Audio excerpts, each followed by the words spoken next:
ನಮಸ್ಕಾರ ಸ್ನೇಹಿತರೆ, ದಿಶಿರಾ ಕಿಚನ್ಗೆ ನಿಮ್ಗೆಲ್ಲರಿಗೂ ಸ್ವಾಗತ. ಇವತ್ತು ನಾವು ತುಂಬಾನೇ ಸಿಂಪಲ್ ಆಗಿ ಸೊಪ್ಪಿನ ಸಾಸಿವೆನ ಹೇಗೆ ಮಾಡೋದು ಅಂತ ನೋಡೋಣ ಬನ್ನಿ. ಸೊಪ್ಪಿನ ಸಾಸಿವೆ ಮಾಡೋದಕ್ಕೆ ನಾನಿವತ್ತು ಹರಿವೆ ಸೊಪ್ಪನ್ನು ತೊಗೊಂಡಿದ್ದೀನಿ. ಇದೇ ರೀತಿಯಲ್ಲೇ ನೀವು ಹರಿವೆ ಸೊಪ್ಪನ್ನು ಬಳಸಬಹುದು, ಬಸಳೆ ಸೊಪ್ಪನ್ನು ಬಳಸಬಹುದು, ಪಾಲಕ್ ಸೊಪ್ಪಿಂದ ಕೂಡ ಮಾಡಬಹುದು. ಯಾವ ಸೊಪ್ಪು ಫ್ರೆಶ್ ಆಗಿ ಸಿಗತ್ತೆ ಅದನ್ನು ನೋಡಿಕೊಂಡು ತಗೊಳ್ಳಿ. ಸೇಮ್ ಮೆಥಡಲ್ಲೇ ಯಾವ ಸೊಪ್ಪನ್ನು ಯೂಸ್ ಮಾಡಿದರೂ ಕೂಡ ಮಾಡಬಹುದು. ನಾನಿವತ್ತು ಹರಿವೆ ಸೊಪ್ಪು ತುಂಬ ಚೆನ್ನಾಗಿತ್ತು ಅಂತ ಹರಿವೆ ಸೊಪ್ಪನ್ನು ತೊಗೊಂಡು ಬಂದಿದ್ದೆ. ಇದರಿಂದನೇ ಹೇಗೆ ಸಾಸಿವೆ ಮಾಡೋದು ಅಂತ ನಾನಿವತ್ತು ತೋರಿಸ್ತಾ ಇದ್ದೀನಿ. ಫಸ್ಟು ಹರಿವೆ ಸೊಪ್ಪನ್ನೆಲ್ಲ ಕ್ಲೀನಾಗಿ ಬಿಡಿಸ್ಕೊಂಡು ಒಮ್ಮೆ ನೀರಲ್ಲಿ ತೊಳ್ಕೊಳ್ತೀನಿ. ಅದಾದಮೇಲೆ ಹೇಗೆ ನೀವು ಪಲ್ಯಕ್ಕೆ ಹೆಚ್ಚಿಕೊಳ್ತೀರೋ ಅದೇ ರೀತಿ ಚಿಕ್ಕದಾಗಿ ಹರಿವೆ ಸೊಪ್ಪನ್ನು ಹೆಚ್ಚಿಕೊಳ್ಳೋಣ.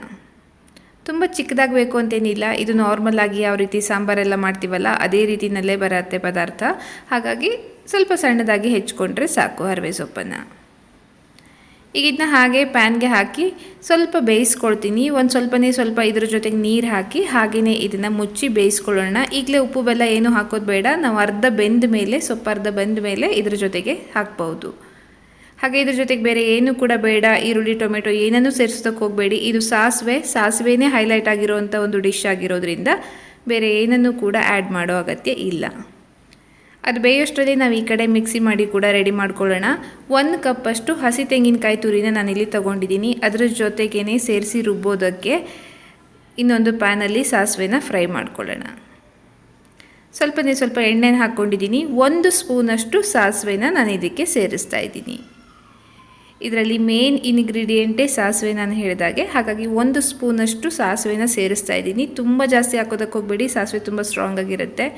ಜೊತೆಗೆ ಒಂದು 4-5 ಒಣಮೆಣಸಿನಕಾಯಿಯನ್ನು ಕೂಡ ಸೇರಿಸಿ ಪರಿಮಳ ಬರೋವರೆಗೂ ಕೂಡ ಇದನ್ನು ಚೆನ್ನಾಗಿ ಹುರ್ಕೊಳ್ತೀನಿ. ತುಂಬಾ ಫ್ಲೇವರ್ಫುಲ್ ಆಗಿರುತ್ತೆ. ನೀವು ಕೇಳ್ಬೋದು ಇದಕ್ಕೆ ಏನು ಕೂಡ ಬೇರೆ ಮಸಾಲೆ ಹಾಕಲ್ವಾ ಅಂತ. ಬೇರೆ ಏನೂ ಮಸಾಲೆ ಬೇಕಾಗಲ್ಲ. ಬರೀ ಸಾಸಿವೆ ಮೆಣಸು ಹುರಿದು ಹಾಕಿ ಮಾಡಿರೋವಂಥ ಇದನ್ನು ನೀವು ಸಾಸಿವೆ ಅಂತಲೂ ಅನ್ಬೋದು, ಸಾಂಬಾರು ಅಂತಲೂ ಅನ್ಬೋದು. ಬಸಳೆ ಸಾಂಬಾರನ್ನು ಕೂಡ ಇದೇ ರೀತಿಲಿ ಮಾಡ್ತಾರೆ. ಸೊ ಬೇರೆ ರೀತಿಲೂ ಮಾಡ್ತಾರೆ, ಅದನ್ನು ನಾವು ಇನ್ನೊಮ್ಮೆ ನೋಡೋಣ. ಈಗ ಸಾಸಿವೆಯಿಂದ ಮಾಡೋದು ಹೇಗೆ ಅಂತ ಅಷ್ಟೇ ಇವತ್ತಿನ ವಿಡಿಯೋದಲ್ಲಿ ತೋರಿಸ್ತಾ ಇದ್ದೀನಿ. ಹುರಿದಿರೋ ಸಾಸಿವೆ ಮೆಣಸನ್ನು ತೆಂಗಿನಕಾಯಿ ಜೊತೆಗೆ ಸೇರಿಸಿ ರುಬ್ಕೋಬೇಕು. ಬರೀ 1 ಸ್ಪೂನ್ ಸಾಸಿವೆ, 4-5 ಒಣಮೆಣಸಿನ್ಕಾಯಿ ಮಾತ್ರನೇ ನಾನಿಲ್ಲಿ ಹಾಕಿರೋದು. ಈಗ ಇದ್ರ ಜೊತೆಗೇ ಸ್ವಲ್ಪ ಹುಣಸೆ ಹುಳಿನೂ ಕೂಡ ಸೇರಿಸ್ತಾ ಇದ್ದೀನಿ. 1 ನೆಲ್ಲಿಕಾಯಿ ಗಾತ್ರದಷ್ಟು ಹುಣಸೆ ಹುಳಿನ ನಾನು ಇದ್ರ ಜೊತೆಗೆ ಸೇರಿಸಿದ್ದೀನಿ. ಇವೆಲ್ಲವನ್ನು ಕೂಡ ಈಗ ಸ್ವಲ್ಪ ನೀರನ್ನು ಸೇರಿಸಿ ಮಿಕ್ಸಿ ಮಾಡ್ಕೊಳ್ಳೋಣ. ಈಗ ಇದು ಆಲ್ಮೋಸ್ಟ್ ನುಣ್ಣಗಾಗಿದೆ, ನೋಡ್ಬೋದು. ಇಷ್ಟು ನುಣ್ಣಗೆ ಇದನ್ನು ರುಬ್ಕೊಂಡ್ರೆ ಸಾಕು.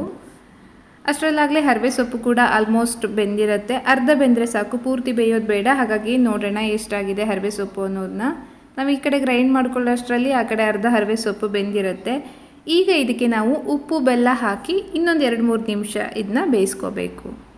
ಮುಂಚೆ ಬರೀ ನೀರಷ್ಟೇ ಸೇರಿಸಿ ಬೇಯಿಸ್ಕೊಂಡಿದ್ವಿ, ಉಪ್ಪೇನು ಕೂಡ ಹಾಕಿರಲಿಲ್ಲ. ಅರ್ಧ ಬೆಂದ ಮೇಲೆ ತರಕಾರಿಗೆ ಉಪ್ಪು ಬೆಲ್ಲ ಹಾಕೋದ್ರಿಂದ ತರಕಾರಿ ಬೇಯಿಸೋದಕ್ಕೆ ಕಡಿಮೆ ಟೈಮ್ ಸಾಕಾಗತ್ತೆ. ರುಚಿಗೆ ತಕ್ಕಷ್ಟು ಉಪ್ಪನ್ನು ಹಾಕ್ತಾ ಇದ್ದೀನಿ. ಹಾಗೆ ಒಂದು ಚಿಕ್ಕ ತುಂಡು ಬೆಲ್ಲನ ಹಾಕೋದನ್ನ ಮರಿಬೇಡಿ. ನಾರ್ಮಲ್ ಆಗಿ ಸೊಪ್ಪಿನ ಪದಾರ್ಥಗಳಿಗೆ ಒಂದು ಸಣ್ಣ ತುಂಡು ಬೆಲ್ಲ ಹಾಕಿದಾಗ ಅದರ ರುಚಿನೇ ಬೇರೆ ಇರುತ್ತೆ. ಆಲ್ಮೋಸ್ಟ್ ಅರ್ಧ ಬೆಂದಿರೋದ್ರಿಂದ ತುಂಬ ಜಾಸ್ತಿ ಹೊತ್ತೇನು ಕುದಿಸೋದು ಬೇಕಾಗಲ್ಲ. ಒಂದು 2-3 ನಿಮಿಷ ಇದನ್ನು ಹಾಗೆಯೇ ಬಿಸಿ ಮಾಡಿದರೂ ಕೂಡ ಸಾಕು. ಒಂದು ಕುದಿ ಬರಲಿ ಅಲ್ಲಿವರೆಗೂ ಕೂಡ ಹಾಗೆ. ಈಗ ಮತ್ತೆ ಮುಚ್ಚೋದು ಬೇಡ, ಹಾಗೆ ಓಪನಲ್ಲೇ ನಾವು ಇದನ್ನು ಬೇಯಿಸ್ಕೊಳ್ಳೋಣ. ಈಗ ಹರಿವೆ ಸೊಪ್ಪು ಆಲ್ಮೋಸ್ಟ್ ಬೆಂದಿದೆ. ಈಗ ಇದ್ರ ಜೊತೆಗೆ ರುಬ್ಬಿರುವಂಥ ಮಿಶ್ರಣ ಏನಿದೆ ಅದನ್ನು ನಾನು ಸೇರಿಸ್ತಾ ಇದ್ದೀನಿ. ತುಂಬಾ ರುಚಿಯಾಗತ್ತೆ. ಇದು ನೋಡೋದಕ್ಕೆ ಜಾಸ್ತಿ ಏನು ಕೂಡ ಇಂಗ್ರೀಡಿಯೆಂಟ್ಸ್ ಇಲ್ಲ, ಬಟ್ ತುಂಬ ಫ್ಲೇವರ್ಫುಲ್ಲಾಗಿ ಚೆನ್ನಾಗಿರುತ್ತೆ. ಸಾಸಿವೆನೇ ಹೈಲೈಟ್ ಆಗಿರೋವಂಥ ಡಿಶ್ ಆಗಿರೋದ್ರಿಂದ ಸಮಥಿಂಗ್ ಡಿಫ್ರೆಂಟ್. ಯಾವಾಗಲೂ ಒಂದೇ ರೀತಿ ಸಾಂಬಾರು ಮಾಡಿ ಊಟ ಮಾಡೋದಕ್ಕಿಂತ ಈ ರೀತಿ ಡಿಫ್ರೆಂಟಾಗಿ ಟ್ರೈ ಮಾಡಿದಾಗ ನಮಗೂ ಸ್ವಲ್ಪ ಡಿಫ್ರೆಂಟ್ ಟೇಸ್ಟ್ ಅನಿಸುತ್ತೆ. ಖಂಡಿತವಾಗಿಯೂ ಕೂಡ ನೀವು ಇದನ್ನ ಟ್ರೈ ಮಾಡಿ ನೋಡಿ. ಹಾಗೆ ಈಗ ಇದು ಆಲ್ಮೋಸ್ಟ್ ಒಂದು 5 ನಿಮಿಷ ಕುದಿಸಿದ್ರೆ ಸಾಕು. ಪೂರ್ತಿ ಮಸಾಲೆ ಎಲ್ಲ ಕೂಡ ಸೊಪ್ಪು ಎಳ್ಕೊಳ್ಳೋವರೆಗೂ ಒಂದು 5 ನಿಮಿಷ ಕುದಿಸಿ, ಅದಾದಮೇಲೆ ಕೊನೆಯದಾಗಿ ಇದಕ್ಕೊಂದು ಒಗ್ಗರಣೆ. ತುಂಬಾ ಸಿಂಪಲ್, ಬೇಗ ಆಗೋವಂಥ ರೆಸಿಪಿ ಇದು. ಜಾಸ್ತಿ ಏನು ಕೂಡ ಇಂಗ್ರೀಡಿಯೆಂಟ್ಸ್ ಇಲ್ಲದೇ ಒಂದು ಕುದಿ ಬರೋವರೆಗೂ ಕೂಡ ಇದನ್ನು ಹಾಗೆ ಬಿಡಿ. ಒಮ್ಮೆ ನೀಟಾಗಿ ಕುದೀಲಿ. ಸಾಂಬಾರು ಸೇರಿಸಿದೆಲ್ಲ ಕೂಡ ಒಮ್ಮೆ ಕುದಿದ್ರೆ ಚೆನ್ನಾಗಾಗತ್ತೆ. ಈಗ ಅದು ಆಲ್ಮೋಸ್ಟ್ ಆಗ್ತಾ ಬಂತು. ಕೊನೆಯದಾಗಿ ಇದಕ್ಕೊಂದು ಒಗ್ಗರಣೆನ ಸೇರಿಸೋಣ.